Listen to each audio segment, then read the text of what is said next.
Jako tým Carp Expert jsme měli poprvé možnost všichni 4 společně rybařit.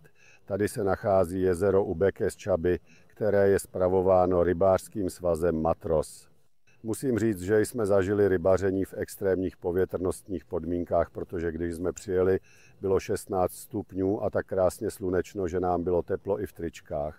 Potom přišla noční teplota, minus 3 až 4 stupně, následoval 24-hodinový déšť, takže jsme zažili všechno, co se dalo.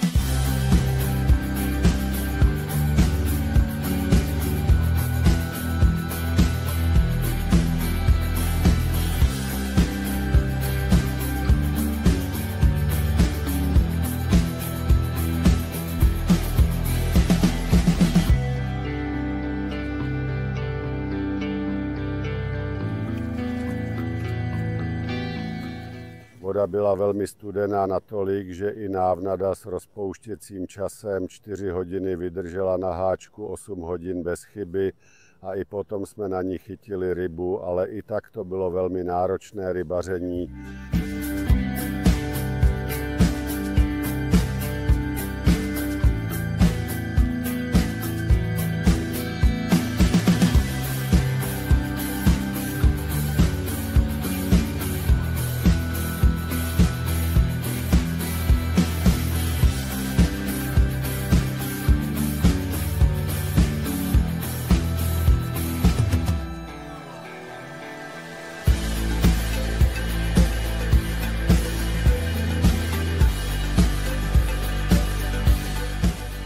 Samotné rybaření jsem zaměřil na přesné a důkladné krmení, které spolu s relativně velkým množstvím základního krmení přineslo pěkné úlovky.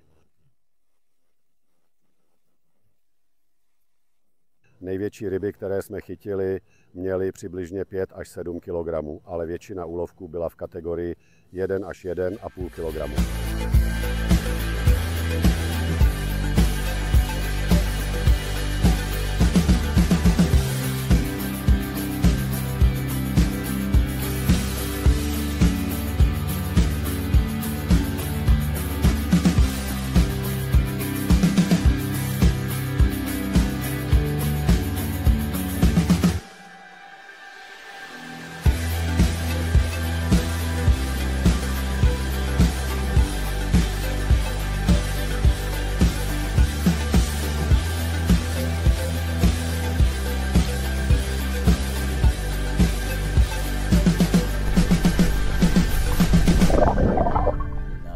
V základě jarního počasí a předběžných informací jsme si mysleli, že kořeněná chuť bude pro nás příjemná, proto jsme používali rozpouštěcí boilies s příchutí Red One Cajun a musím říct, že to nebylo úplně bez výsledků.